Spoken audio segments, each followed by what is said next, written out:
آج 29 مارچ ہے۔ بہت ساری اہم باتیں نہیں ملی ہیں مجھے، آج صرف ایک اہم بات ہے، لیکن بہت اہم بات ہے، اور وہ ہے کہ 29 مارچ 1849 کو برطانیہ نے پنجاب پر قبضہ کر لیا۔ اس حوالے سے ہم تھوڑا سا پنجاب کا ذکر کرتے ہیں کہ پنجاب جو 5 دریاؤں کی سرزمین کہلاتا ہے، یہ ایک پرشین لفظ ہے جسے وہ پنج آپ سے نکلا ہے، یعنی 5 پانی، 5 دریاؤں کی سرزمین نے بہت سارے اونچے نیچے حالات دیکھے۔ پنجاب کی تاریخ جو ہے وہ شروع ہوتی ہے کوئی 3000 سال پہلے، جو تاریخ ہمیں دکھائی دیتی ہے۔ اصل میں کچھ تو پری ہسٹری چیزیں ہوتی ہیں جن کا کچھ پتہ نہیں ہوتا کہ کیا ہوا کیا نہیں ہوا، لیکن اگر 3000 سال پہلے سے حضرت عیسیٰ علیہ السلام کی پیدائش کے 3000 سال پہلے سے دیکھیں تو یہاں ہڑپا تہذیب جو تھی وہ موجود تھی۔ ہڑپا کا شہر جو ہے وہ اس وقت پاکستان میں ہے، لیکن اس کی تہذیب نے انڈیا کے پنجاب پر اور پاکستان کے پنجاب پر بہت اثر دکھایا۔ یہ تہذیب جو تھی وہ تقریباً 400-500 سال تک چلتی رہی، اور اس کے بعد جب پہلی مرتبہ یہاں تبدیلی آئی تو وہ گوتم بدھ سے تبدیلی آتی ہے، جو 547 قبل مسیح کا وہ دور ہے۔ گوتم بدھ جو ہے اس کے بارے میں آپ لوگوں نے بھی بہت پڑھا ہوگا کہ ایک شہزادہ تھا، اور اس کا باپ جو تھا وہ بادشاہ تھا نیپال کا، بہت ہی عیش و عشرت میں زندگی گزار رہا تھا۔ جب اس نے ایک مرتبہ باہر نکلا تو اس نے کچھ لوگوں کو، بیماروں کو دیکھا، کچھ غربت کو دیکھا، تو اس طرح وہ تمام سمبل جو ہیں اس کی زندگی پر بہت ہی نقش ہوتے چلے گئے، اور آخر اس نے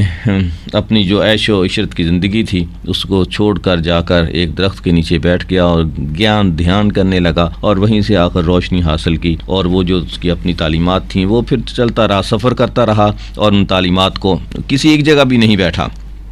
اور اس تعلیمات کو وہ دنیا تک پہنچاتا رہا۔ اور اس کی تعلیمات کی جو بنیادی چیزیں تھیں وہ یہی تھیں کہ یہ دنیا جو ہے وہ ایک دن فنا ہو جانے والی ہے، اور میں یا آئی یا جو ہے وہ کچھ نہیں ہے، سب اسی وہ ایک جو تھی سمجھ لیں کہ جسے ہم بھی توحید کہتے ہیں، اسی کو ہی ماننے والا تھا۔ وہ ایک خدا کو مانتا تھا کہ سب اس طرح چیزیں اسی کی طرف سے ہیں، اور اپنی ذات کی نفی کرتا تھا، لیکن وہ اس حد تک اس نفی میں چلا گیا کہ وہ کسی بھی چیز کو مارنے پر یقین نہیں رکھتا تھا، ننگے پاؤں چلتا تھا، اور اس طرح سے بہت ساری چیزوں کو، دنیا کو اس نے ترجیح دیا، جو خاص طور پر اسلام کی تعلیمات کے منافی ہے، کیونکہ اسلام جو ہے دین کو اور دنیا کو ساتھ لے کے چلتا ہے۔ اچھا، گوتم بدھ جو ہے یہ اس کے اثرات ہمارے یہاں سارا یہ ٹیکسلا اور اس علاقوں میں پائے جاتے ہیں، اور خاص طور پر یہاں جو اس سے بھی پہلے کی تہذیب جس کا ہڑپا کا ذکر ہم نے کیا ہے، اور وہاں سے پھر گوتم بدھ کا بہت سارے یہاں بت اس کے پائے گئے۔ ہو سکتا ہے کہ مہاتما بدھ نے اس کی تعلیمات نہ دی ہوں، لیکن بعد میں اس کے بت بنا لیے گئے اور اس کی پوجا جو ہے وہ کی جانے لگی۔ اور اس کے بعد اگر ہم دیکھیں اسی کی جو ہے وہ ٹائم لائن کو، تو اس کے بعد جو آتے ہیں بدھ ازم کے بعد کافی اشوک، اور خاص طور پہ یہ جو ہمارے ہاں تہذیب ٹیکسلا میں پائی جاتی ہے وہ اشوک اور سکیس کی ہے۔ وہاں اگر آپ کبھی جائیں ان چیزوں کو دیکھنے کے لیے تو آپ کو لگے گا۔ اور جو ایک یونیورسٹی جولیان کی یونیورسٹی کہا جاتا ہے، اوپر ایک پہاڑی پہ بنی ہوئی ہے، وہ بھی جو اس کے بعد کے دور تھا اشوک اور شکیس کا۔ یہ اشوکا اور شکیس تھے جو بدھ کے ہی ماننے والے تھے، غالباً اسی وجہ سے وہاں جو ٹیکسلا میں بہت ساری میوزیم اور دوسرے چیزیں موجود ہیں، تو اس میں مہاتما بدھ کے مجسمے جو ہیں وہ بہت زیادہ پائے جاتے ہیں۔ اس تہذیب کے بعد جو آتے ہیں وہ گپتا آتے ہیں اور دوسرے لوگ ہیں۔ پھر اس طرح سے لاہورا ایک ڈیسٹنی ہے جو کہ 1000 قبل مسیح جہاں کشمیر اور پنجاب پر جنہوں نے قبضہ کیا، اور مجھے لگ یہ رہا ہے کہ کہیں لاہور کا لفظ بھی انہی لوگوں کی وجہ سے نہ ہو۔ اس کے بعد جو پیریڈ ہے یہاں یہ راجپوت آتے ہیں، اور مسلمانوں نے کوئی 8ویں صدی عیسوی میں آ کے یہاں جو ہے قبضہ کیا یا حملہ کیا، اور پہلا شخص جو ہے وہ غور ہے جس کو محمد غوری بھی کہتے ہیں، اور دوسرے جو ہے محمود غزنوی ہے جس کے 17 حملے جو ہیں وہ پنجاب پر معروف ہیں، جنہوں نے یہاں قبضہ کیا اور حملہ کیا، اور یہاں کی جو ظالم حکومتیں ہوتی تھیں ان کے خلاف کافی تگ و دو کی۔ اس کے بعد خلجی ہیں، تغلق ہیں، اور یہ دوسرے مغل دور جو سب سے اہم پنجاب میں آتا ہے وہ 1526 سے شروع ہوتا ہے، تقریباً ظہیر الدین بابر کا یہ دور ہے۔ جب شروعات تب پنجاب پہ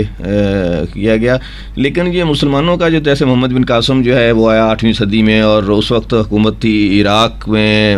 عباسی خلیفہ تھے. اس پنجاب کو مسلمانوں میں جو عباسی خلیفہ تھے, عثمانی تھے, ان کے انڈر میں یہ کام کرتا رہا. پھر مغلوں کی حکومت میں آ کے یہ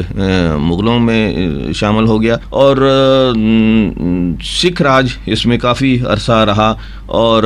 بہت بری حکومت تھی جو سکھ راج جو اس پہ رہا. اور غالباً یہی وجہ تھی کہ جب برطانیہ نے پنجاب پہ قبضہ کیا تو یہاں کے مسلمانوں نے بھی اور سکھوں نے بھی, اچھا پنجاب جو ہے وہ سکھوں اور مسلمانوں کی بہت بڑی تعداد, تقریباً 50% کہہ لیں, یا اس طرح سے اس میں تھی. کچھ علاقوں میں مسلمان زیادہ آباد تھے اور کچھ میں سکھ زیادہ آباد تھے.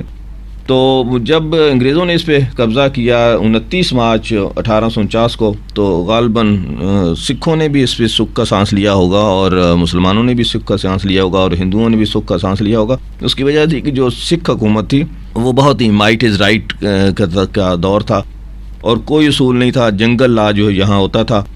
ایک دوسروں کے گھروں سے بھی چیزیں اٹھا کے لے جاتے تھے, اور جو سکھ تھے وہ کسی کی ایک جنگل لا جس طرح کہہ لیں آپ, کہ وہ اس طرح کا چیزیں ہوتی تھیں, اور کوئی قانون جو ہے وہاں موجود نہیں تھا. اس کے بعد 1947 آ جاتا ہے. 1947 میں پنجاب کو آپ دیکھتے ہیں کہ پنجاب کو 2 حصوں میں تقسیم کیا گیا, بلکہ بہت سارے ایسے علاقے جہاں مسلمانوں کی آبادی زیادہ تھی, خاص طور پر جالندھر کا علاقہ جس کو آپ کہہ لیں, جبکہ قانون یہ بنایا گیا تھا کہ جہاں مسلمانوں کی آبادی زیادہ ہوگی وہ علاقے مسلمانوں کے حصے میں آئیں گے, اور جہاں ہندوؤں کی سکھوں کی آبادی وہ اس طرف جائیں گے. لیکن پنجاب کو اس طرح سے تقسیم کیا گیا کہ وہ علاقے جہاں مسلمانوں کی آبادی بہت زیادہ تھی وہ بھی ان کو دے دیے گئے. اوورآل بھی یہ ایسا کیا گیا کہ جس طرح کشمیر تھا, کشمیر بھی پہ قبضہ انڈیا نے کر لیا, جلندھر پہ قبضہ انڈیا نے کر لیا. تو یہ سارے تقسیم جو ہے پنجاب کی اس طرح سے ہو گئی. آج کا اہم دن تھا پنجاب کے حوالے سے, اور وہ صرف یہ تھا کہ 29 مارچ 1849 کو برطانیہ نے پنجاب پہ قبضہ کیا. آج